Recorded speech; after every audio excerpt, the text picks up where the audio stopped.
Hello, welcome back. My name is Nettie Owens. I'm with Safari Solutions, and today I brought with me Scot MacTaggert. We're answering the question of what businesses need to know right now, and today's answer to that question is about secret weapons for business. So I'm excited to have Scot on board. He specializes in what he calls secret weapons for business, the topic of the day. He's the regional director for Eagle Dream Technologies, where he works with cloud and software tech. And he's the host of the award-winning Pitchworks podcast, which tackles sales, marketing, and startups. Definitely want to check that out. Welcome, Scot. Glad to have you here. Anything? Hey, thank you for having me. Yeah, so happy to have you this morning. I'm like very self-conscious about my Corona hairdo, so.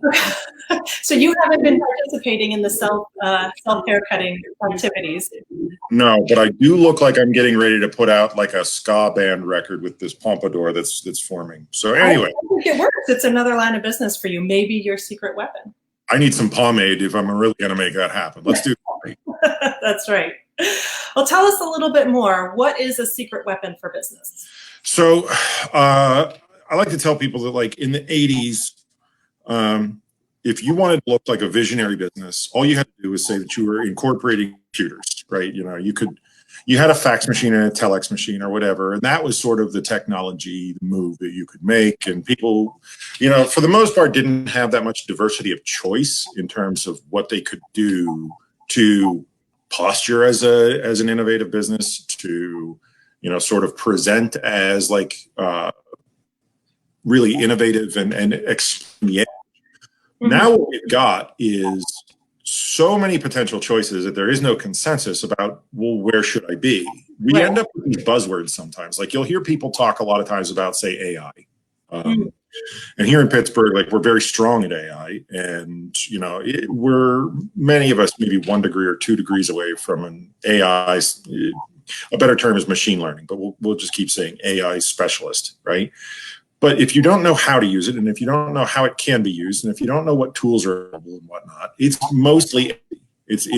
sort of, you handle the posturing side of what's the marketing business, but you don't really handle the cost containment, profit enhancement side of what needs to happen. So a secret weapon for business, in my view, is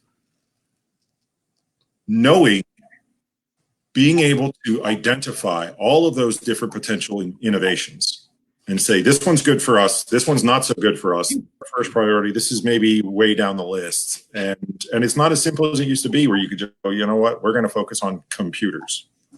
Right. It would be nice to jump back to the 80s, right, at this particular moment. And if you remember, you want to go back 20 years from that, remember The Graduate, the famous line, right? Like, I have one word for you, it's plastics, right? Like, that's right. So like, right now, we're multitudes of choice actually get in the way of people knowing what's a clear-cut path forward. Oh my gosh, that statement just resonated so strongly with me, because what I see is overwhelmed business owners. There are so many good directions to go in, and it's hard to know which one. So you're saying in one case, a secret weapon for business could be AI. Are there other trends that you're seeing? What else is coming up? Like, what might be kind of an out of the box? I think one of the most important secret weapons to be aware of right now is the fact that and this is free. Okay, like, this is something that I'm not asking anybody to pay for, but you need to adjust the way you think about this infinite buffet of choice you have. Yeah. You have to think in terms of sort of priority now. So, you know, it's sort of pre-built into every one of these little quips that I've given you of, well, yes, is AI valuable? For a lot of businesses, if not all businesses, the answer is yes. But is it a number 1 priority? Is it a number 5 priority? Is it 30 on the list? If I own a car dealership, I don't know the guy is going to change the role. If, on the other hand, I'm in financial, my data is really important to me. Right. Knowing how to parse through the data and apply a priority level to everything is the secret talent that a lot of people aren't necessarily giving a name to and a label to. That's really important today. Now, in terms of like your actual question, which is sort of like, which are the things that tend to pop up more often? I would say anything about, again, organizing your data is critically important. And it's one of the reasons why I took, the position. I've only been at Eagle Dream for a few months. I was in private consulting before this, but data keeps coming up. Data is, and again, prioritization of that data is a really important part of it. But what information do you have? How can you pull information from different applications to get an insight that somebody else doesn't have that helps you go to market? So I would almost say that data is the secret weapon, right? And then you have this tool, AI becomes the tool to deliver the weapon. But they're all secret weapons. Like data on its own is what some people are waiting for. Machine learning, AI. For some people, that's just the layer on top of it. So we have all this data, but we can't necessarily put enough humans on it to really find the trends fast enough. So machine learning, AI stuff is really our number one priority secret weapon. For somebody else, maybe it's entirely different. It's just understanding how, and I'm spending almost all of my COVID time on this, right? Reducing costs. See, in my view, there are certain businesses that have been able to be innovative without regard for cost.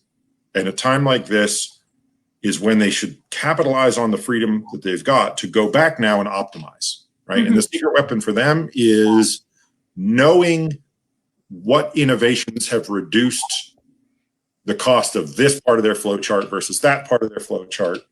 And actually not so much needing to sell more or fire people, which unfortunately, like the people I'm not working with, that's what they're doing. They're firing people, right?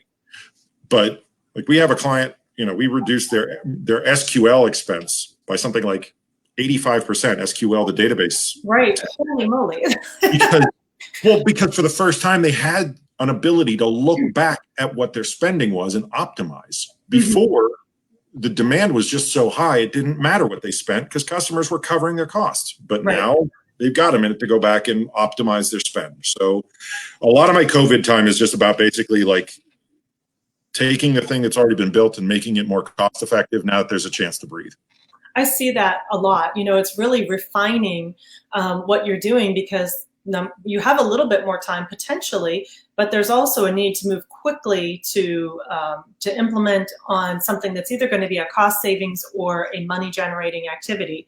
And so having that insight, being able to prioritize, being able to strategize around it, I see these like really critical activities. If you're not spending some time during this pause period in those realms, then you're absolutely missing an opportunity here. So when I landed on the verbiage of secret weapons for business, it was because the first thing that I came up with was too much of a downer.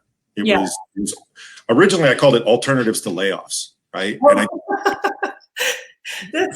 well, that's where a lot of folks are right now, and on either the receiving end or they're on the having to give those pink slips, and it's not a great place to be.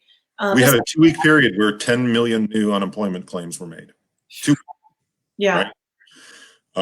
Now, let's get this out in the open. Some people already wanted to restructure, reshuffle, right? Like those numbers are mixed in there. Some people were just looking for a way to sort of like change their comp plan to be less generous or, reorganize because they wanted to do it under cover of dark, right? I get that, right?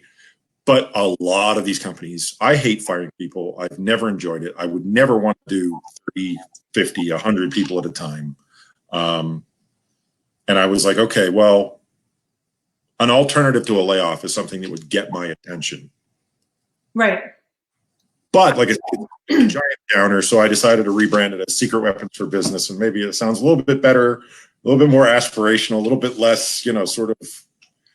Well, it could be secret weapons for business that prevent you from needing to lay off, all your. Yeah, I don't know. I'm a gravity guy. I'm a crank down into a small can guy, but. Yeah. I resonated with that statement. Oh, we are getting close to time. We've been enjoying ourselves so much. Scott, if people are thinking, what secret weapon could I use? What should they do to contact you?